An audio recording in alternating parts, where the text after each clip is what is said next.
Assalamualaikum warahmatullahi wabarakatuh. Yang terhormat kepada Ibu Fitria Priyanti, SPD MPD, selaku dosen pengampu mata kuliah karakter building. Saya selaku ketua kelompok, yaitu Alifa Rashida Putra Zela dengan NIM 64242156 bersama rekan-rekan saya.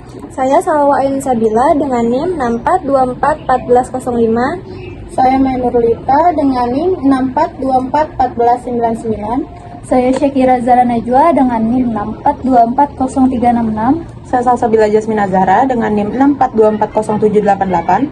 Saya Natasha Tari Azahra dengan NIM 64241167. Hari ini kami akan melakukan sosialisasi di SMP Negeri 6 Kota Tangerang Selatan dengan tema manajemen waktu.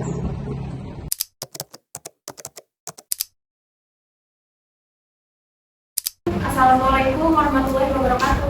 Waalaikumsalam warahmatullahi wabarakatuh. Oke, selamat siang semuanya. Siang. Jadi, sebelumnya aku mau nanya nih, ada yang tahu kita dari mana? Tahu saya. BSI. Sebelumnya aku mau ngucapin terima kasih banyak ya buat teman-teman yang udah hadir pada hari ini. Nah, kita dari Universitas Sarjana Informatika Kampus BSD, hari ini kita mendapat amanah dari dosen pengampu mata kuliah karakter building. Mata kuliah ini tuh ngajarin kita tentang pembentukan karakter dan nilai-nilai positif dalam diri kita. Tema yang akan kita bahas hari ini itu tentang mimpi besar dimulai dari waktu yang teratur. Nah, aku yakin di sini teman-teman pasti paling cita-cita kan? Ya.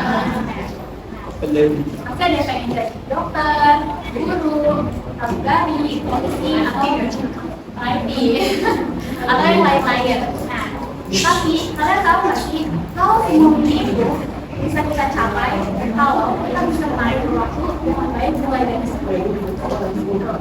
Nah, sebelum kita mulai masuk ke materinya, aku mau kasih tahu dulu nih tentang acara kita hari ini.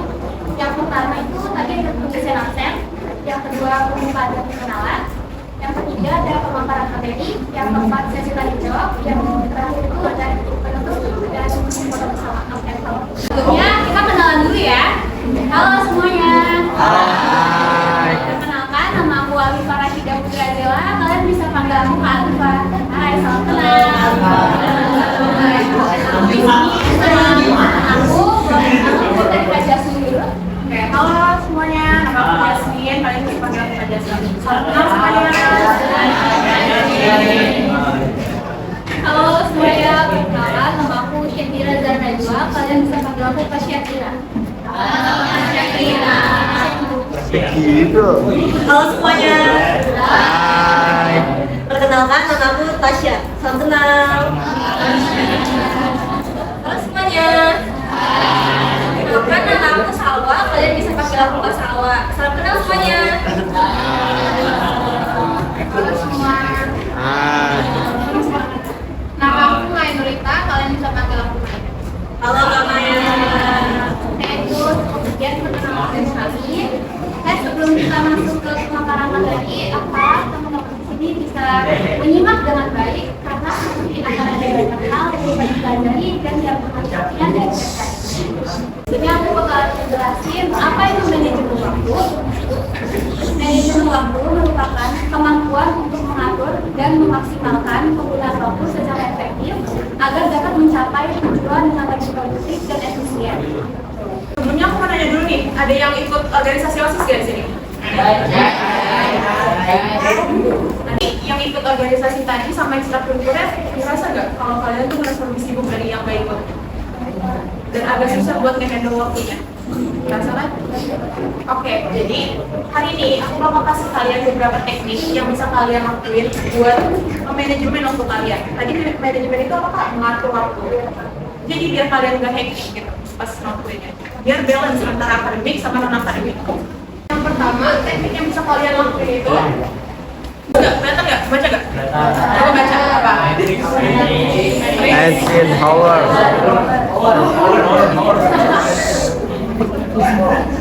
Jadi, teknik ini tuh cara kerjanya dia tuh mengelompokkan kegiatan kalian teman-teman. Itu tuh dikelompokkan dari yang paling penting sampai yang nggak penting.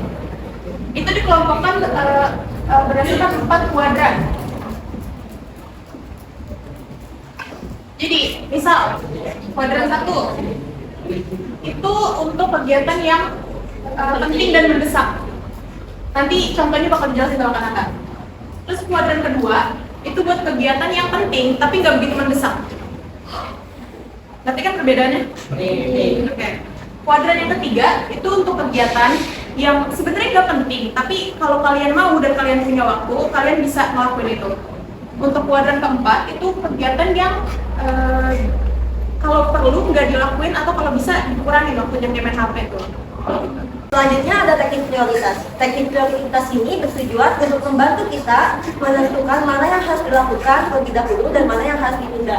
Sama yang dijelasin dari penjelasan tadi, ini kan dibagi 4 ya. Nah, aku mau jelasin satu-satu dulu. Teknik prioritas itu ada 4. Yang pertama, tugas penting dan mendesak, selesaikan segera. Contohnya itu seperti mengerjakan tugas kayak misalkan yang tadi dibilang ya deadline MTK misalkan besok, tapi deadline PKS itu masih minggu depan. Nah, yang harus diprioritas itu deadline yang MTK dulu dong dibandingkan yang PKN. Sebenarnya aku mau ngejelasin tentang langkah-langkah untuk mengatur waktu. Yang pertama itu membuat jadwal harian. Tujuannya itu membuat jadwal harian yaitu agar kalian tuh tahu apa yang harus kalian lakukan dan kapan harus melakukannya supaya waktu kalian tuh tidak terbuang sia-sia gitu. Aku juga punya rekomendasi aplikasi yang pakai AI untuk kalian ngatur jadwal kalian.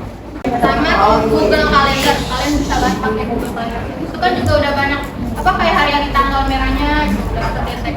Nah yang kedua Nation AI. Ini aku bakalan jelasin bagaimana sih cara membuat jadwal yang efektif. Yang pertama pastikan kalian mendapatkan waktu tidur yang cukup biar gak gampang capek atau gampang ngantuk.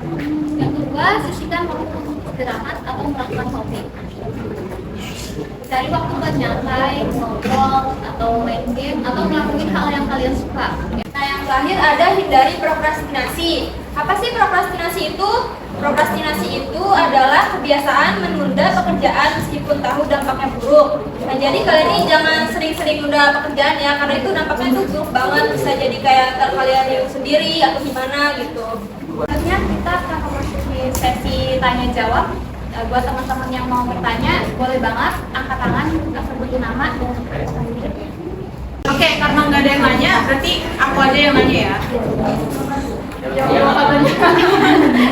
Jangan tekan guys. Nggak, ini terbuka untuk semuanya kok yang bisa jawab dapat hadiah.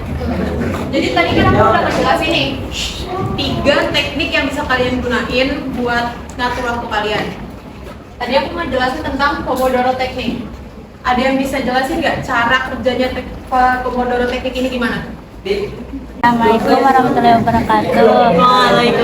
Perkenalkan nama saya Sipa Rika Junianti, dipanggilnya Sipa. Saya ingin menjelaskan yang Pomodoro teknik. Pomodoro teknik itu semacam seperti belajar 20 menit, lalu istirahat 5 menit, dan belajar lagi 20 menit.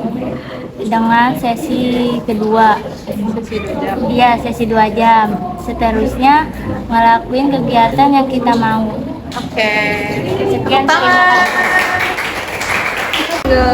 siapa coba tunjuk tangan lo? Yang terus tadi apa? Ayo.